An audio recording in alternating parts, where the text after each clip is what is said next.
Hello guys, this is Ben coming to you again with Call It Fit. On today's video, we are going to go over the bench press. Not necessarily the specific techniques, but what I like to do in my bench press circuit and the warm-ups that I like to go through, the order I like to go through them, and why I think that they would work for you. So, as with many barbell exercises, we begin with the empty bar. But more broadly, any weight with which you could do upwards of 20 to 30 reps without feeling fatigued. What you can't see is that I'm actually sort of pushing my hands together as if to compress or shorten the bar. This effectively targets the muscles responsible for internal rotation and transverse adduction. What I do next is any movement that can warm up external rotation of the shoulder as well as transverse abduction.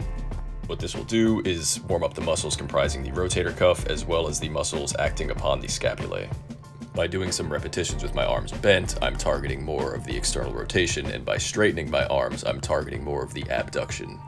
Using a band is the most expedient way to do this, but alternatively you could use a cable machine or you could use dumbbells. Now I like to open up with some backstrokes. I start off nice and easy, but with each successive repetition, I'm pulling a bit more into each direction. So I'm reaching forward harder, I'm reaching up harder, I'm pulling back harder, I'm pushing down harder with each stroke. Afterwards, I like to challenge my end ranges of my internal and external rotation, again pulling a little harder with each repetition. I also like to practice this with alternating arms because it'll make you less inclined to cheat by puffing the chest out. And lastly, I pull my arms as far back as I can and rotate as far back as I can, push my arms up so I can warm up the lats, and yes, the lats are very much involved in the bench press, so you want to warm them up too.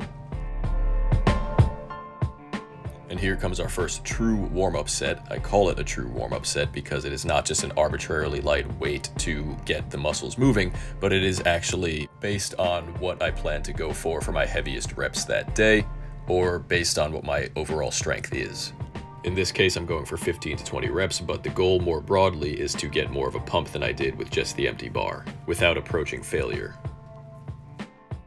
Again, I repeat my mobilization techniques, and to them I add some movements that push more into those end ranges and have shorter movements, but still cause a bit more of tension at those end ranges.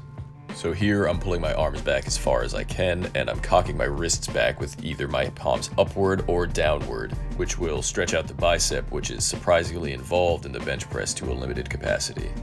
Here I'm using agonist and antagonist pairs of muscles to stretch one with the other. In this case, this is external and internal rotation. And as with before, you start rather passively and then you pull a little bit further with each repetition.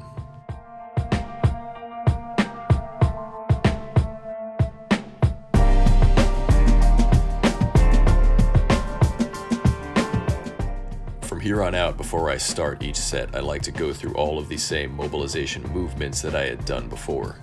I go through them in a more rapid succession, but it still is the same principle where I like to start pretty gently, and then with each successive repetition, I like to put a little bit more tension, a little bit more force, and go into each end range a little bit deeper, ending with a sort of dynamic stretch like that stupid air punch movement I just did. Now we have some more significant weight, which will get the nervous system to wake up a bit, but we're going to stop with several reps left in the tank.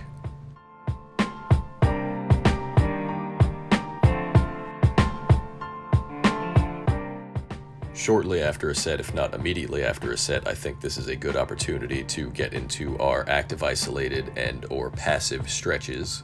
The ones that I'm doing here are just a few examples, but there are plenty more that you can do. But ultimately the goal is to stretch the muscles responsible for, again, transverse adduction and internal rotation, because those are the primary concentric movers of the bench press. And after you do these, you can take a rest. Of course, it doesn't hurt to also stretch the back muscles because they will be under a good degree of tension.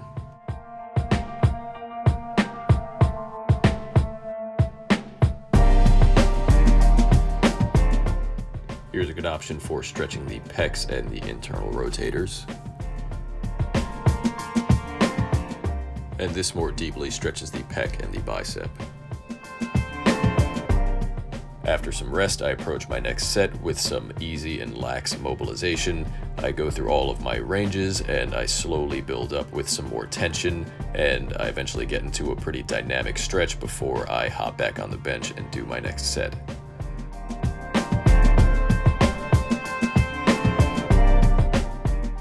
I am now working at my top weight, and from here on out I will repeat this cycle of do my set, rest, stretch a bit, rest some more, and then remobilize, introduce some dynamic tension back into the muscle, and then do my next set. So, hopefully you found all that helpful. If you have any suggestions for other videos that you would like to see me do, then go ahead and leave that in the comment section. Otherwise, a like, a follow, and a share would be very much appreciated.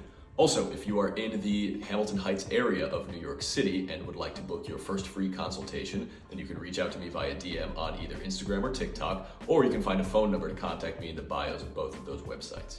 Hopefully I hear from you soon, and thank you for watching.